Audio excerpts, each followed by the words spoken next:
Oke,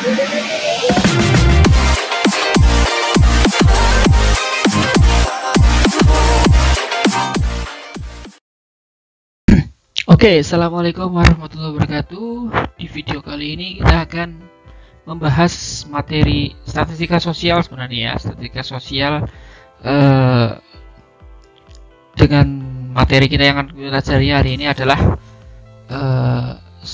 sampling, teknik sampling, dan juga variance dan simpangan baku. Oke, sekarang kita mulai dari populasi dan sampel dulu ya. Oke, saya punya permasalahan ya. Ya, kita mengetahui ada yang namanya populasi sama sampel. Untuk mengetahui apa itu populasi sama sampel, kita ikuti kasus ini ya. Seorang peneliti ingin meneliti motivasi belajar siswa dari sekolah X. Misalkan sekolah tersebut memiliki 1000 siswa. Peneliti memiliki keterbatasan, tidak dapat memberikan angket kepada 1000 siswa tersebut. Namun peneliti hanya mengambil sampel beberapa siswa menjadi penelitiannya. Ya, kira-kira berapa siswa yang harus diambil ketika kita meneliti 1000 siswa? Jadi kita di kasus ini kita mau meneliti ya, populasinya ternyata ada 1000 siswa. Dari 1000 siswa tersebut, kemudian kita punya keterbatasan, tidak bisa meneliti 1000 siswa tersebut. Makanya kita cukup mengambil sampel. Jadi tidak 1000 siswa kita ambil, tapi ada sebagian yang kita ambil untuk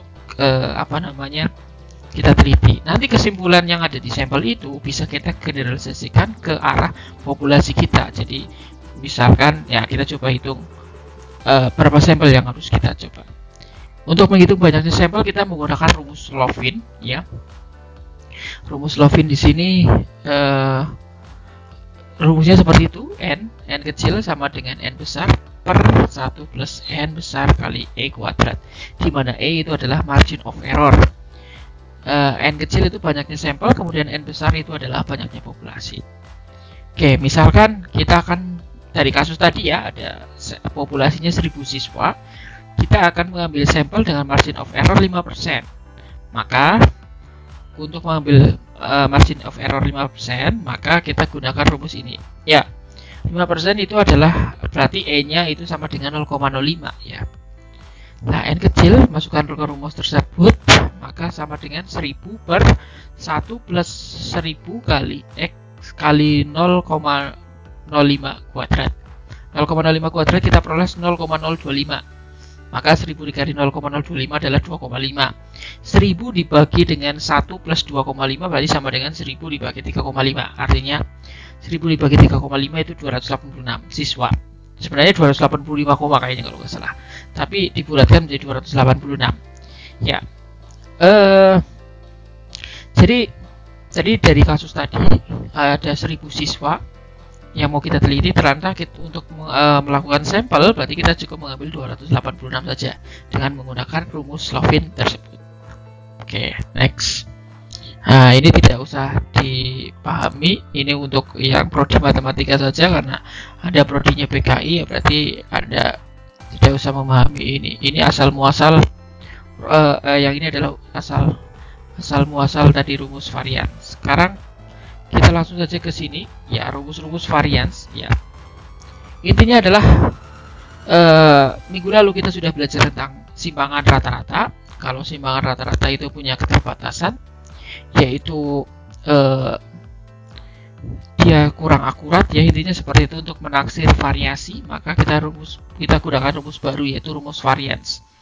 Ya, kita punya 4 rumus ya, seperti tadi ini. Sigma kuadrat sama dengan seperti itu, yang di atas ya.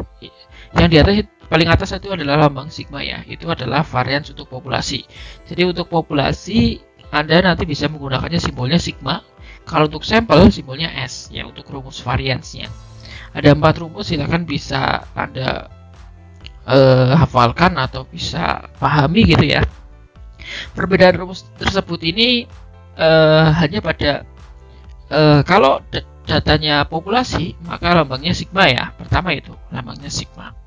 Kemudian kalau datanya adalah sampel, maka simbolnya S kuadrat. Kalau tadi sigma kuadrat. Sedangkan kalau datanya tunggal, maka tidak dikalikan dengan FI ya. Di situ kita lihat 2 yang teratas itu kan untuk data tunggal, kemudian 2 terbawah untuk data kelompok, jadi dikalikan dengan FI. Bedanya itu. Kemudian kalau populasi itu pernya N, sedangkan kalau sampel itu pernya N-1. Jadi letak perbedaannya hanya di per di bawahnya juga mempengaruhi. Oke, intinya Anda bisa memahami 4 rumus ini. Kita coba gunakan ya. Oke, sekarang saya akan mencari permasalahan nih. Ada permasalahan, kita punya nilai 41 sampai 45, frekuensinya 10, 46 sampai 50, frekuensinya 12, 51 sampai 55, frekuensi 18, dan terusnya sampai 66 itu sampai 70 itu frekuensinya 6. Nah, kita mau mencari varians data kelompok ini.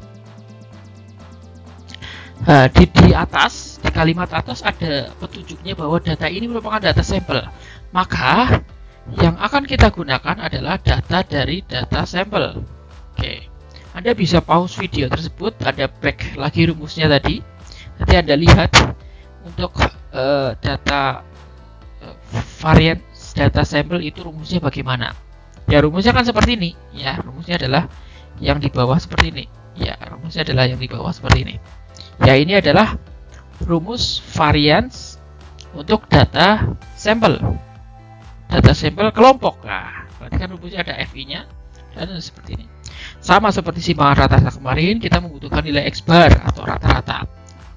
Ya, nanti kalau ada simbol mu itu artinya rata-rata ya. Sama juga. X bar itu rata-rata untuk sampel, kemudian mu itu rata-rata untuk populasi. Ya. Oke, berarti kalau ada X bar seperti kemarin, kita cari dulu nilai rata-ratanya. Ternyata 5600 barnya 100. Nanti sama dengan 56 X barnya. Nah, setiap data ini, setiap data XI ini kita kurangi dengan X bar, hampir mirip dengan rumus simpangan rata-rata kemarin. Kita kurangi dengan X barnya, ya.